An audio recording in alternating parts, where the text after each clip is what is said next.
very excited to have our next guest on. It's a guest that we've had on many times, but I want to get him back in because of all the developments lately. Folks, it's Dr. Ernst Roets, the Executive Director of the Afrikaner Foundation in South Africa. Dr. Roets, how are you, my friend?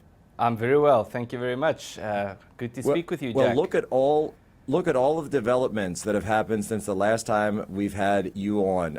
You have this massive executive order from President Trump regarding South Africa and the Afrikaners, allowing them to declare refugee status in the United States and prioritizing them to come to the United States, specifically for the farmers, which most of them are, who face debilitating crackdowns from their government. And as well, just a few days ago, the expulsion of the South African ambassador by Marco Rubio, our Secretary of State, because of his completely insane comments here regarding President Trump and white supremacy and all the rest of it. Yeah. Tell me, why do you believe the administration is focusing on this so much?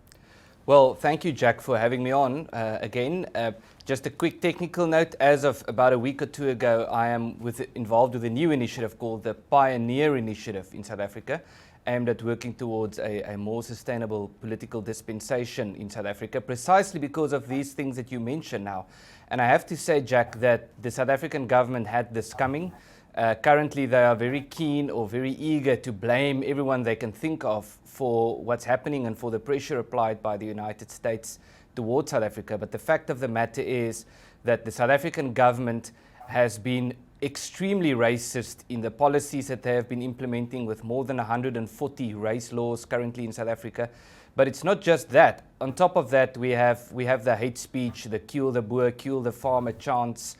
We have very inflammatory rhetoric by political leaders.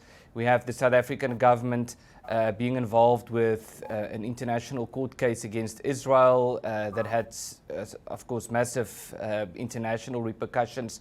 And the South African government being very actively involved on an international sphere, positioning itself as an enemy of the West. And so the actions by the United States government is something that should be welcomed because the South African government has had a free pass for a long time where they thought they could just do and say anything and there wouldn't be consequences. Obviously, we're trying to have a better South Africa, and international pressure is a good thing in this regard. Well, it truly is. And we've talked before about how when it comes down to it with South Africa, the easiest way that I've found, and of course the liberals around the world and the globalists around the world get very upset when I say this.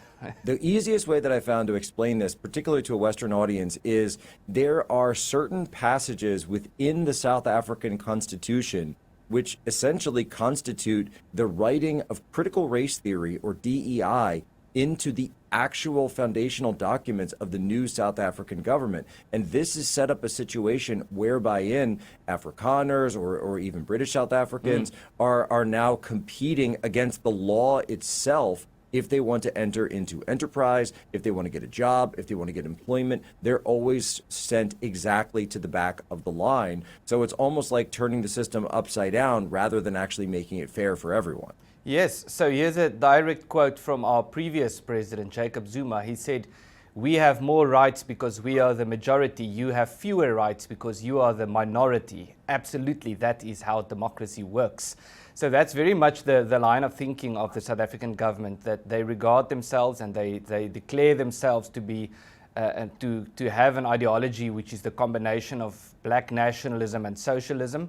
And they want to implement such policies. And so they regard especially people who are Westerners in South Africa as second-class citizens. They make no secret of this. They publicly say this. And they treat them accordingly. And so it's interesting the fact you mentioned about the South African Constitution, because it was applauded when it was adopted in the 1990s. Some people called it the best constitution in the world, the most modern, the most liberal, and so forth. And now we're starting to see what the consequences of it is. Now, you might still argue, as many do, that in the text of the Constitution there's a lot of protection for minorities and so forth, especially the Afrikaner minority or the Anglo minority. But an important factor is what you mentioned. The Constitution provides for what you call in America DEI. In South Africa, it's called BEE, which means Black Economic Empowerment. Of course, it has nothing to do with empowering black people, but just about race discrimination against the white minority and other minorities. But the critical issue here is that the Constitution is open for interpretation, and the government gets to appoint judges that are aligned with their ideology. So if the Constitution, the example I always use, the easiest example is if the Constitution says the government can expropriate property if it's in the public interest, some judge has to determine what does it mean to say it's in the public interest.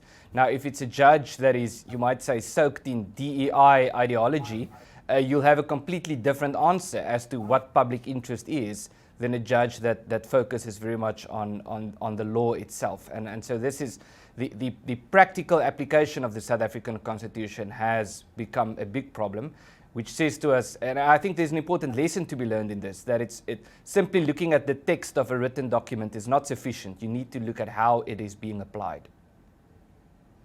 And by the way, I'm just checking here. According to the Associated Press, the Trump administration has told the South African ambassador, after being declared persona non grata, that he must leave by Friday from the United States. They've rescinded his title. They've rescinded his ability to be here within the United States. He'll be here without any legal documentation if he does not do so. Dr. Roets, why is it that the government of South Africa, the current government there, believes that they can come to the United States and act in such a way? Again, this gentleman's role is supposed to be the top diplomat. It's absolutely crazy how they think, what they regard as appropriate behavior. And now the question one could ask about the South African ambassador to the United States is a lot of people think, well, maybe he was just silly or he was just very unwise, but perhaps this was deliberate. So the South African government appointed an ambassador to the United States, and if you're the ambassador, you're supposed to try to strengthen diplomatic ties, to encourage cooperation and so forth. And then the ambassador goes on podcasts and he does media interviews in which he calls President Trump a Nazi and a fascist and a white supremacist and so forth. Now, just imagine, just think about how bizarre this is. You're the ambassador of an African country to the United States, and one of the first things you do is you accuse the President of the United States of being a Nazi and supremacist and all of these horrible things. Obviously, there's a problem with that, and I think again, it was very, firstly, disrespectful, but I'm not sure how they expected this would not lead to some form of a response from the Trump administration. And I think the underlying issue here, once again, is that things have gotten to a point in South Africa where the water is not mild or lukewarm anymore. It is approaching boiling temperature. And so some form of change needs to happen. And there are a lot of people who live in South Africa the political who want waters to stay. may be, although of course the deliverables of the water, of course, they are running into a bit of an issue with that, because they're in a complete state failure with their infrastructure, the electricity, the water, the power grid, service deliveries, corruption, crime. It's going on throughout South Africa. By the way, we were talking about the My Patriot Supply, the Grid Doctor 3300. I'll have to call the My Patriot Supply guys and send them over to South Africa with some grid doctors for you to help out the South African government. But just in our last couple minutes here, tell us tell us about the Pioneer Initiative, and then also tell us what ought to be done to work towards a solution for South Africa. So thank you. I think that's the important question. So the Pioneer Initiative is a new initiative. We're very happy for the support we've gotten since announcing this initiative. And it says that South Africa is going to change. The average constitution, the United States is an exception, but the average constitution survives for about 17 years. So there's going to be some form of political change in South Africa. There are already people pushing for dispensational change, in the sense that they want a more radical dispensation that gives these radical elements more power. And what we are saying is we need to find a more sustainable solution that provides self-governance to communities in South Africa, and in which the central government is significantly decentralized, so that it has significantly less power, and people can simply govern themselves as opposed to being governed by this so-called liberation movement that pretends to be a government at the moment. So essentially, it's a form of federalism where powers then are devolved down. In the United States, that's actually quite simple here, or similar to us, and be quite familiar because we don't have, or we're not supposed to have this, completely centralized government. We have states, and within those states, we have municipalities, we have counties, we have townships, and all the rest. Dr. Roets, tell people where can they go if they're interested to learn more about the Pioneer Initiative. Well, thank you. Well, people can look us up online, but if they want to support this initiative, they can go to the website, which is pioneerinitiative.org.za. ZA is for South Africa. So pioneerinitiative.org.za. Pioneer Initiative. Go and follow him. That's a man who is fighting for his people, and President Trump, as well as Secretary of State Rubio, have stood up and taken notice. God bless him, and God bless anyone who fights for their people. We'll be right back. Human Events Daily Report.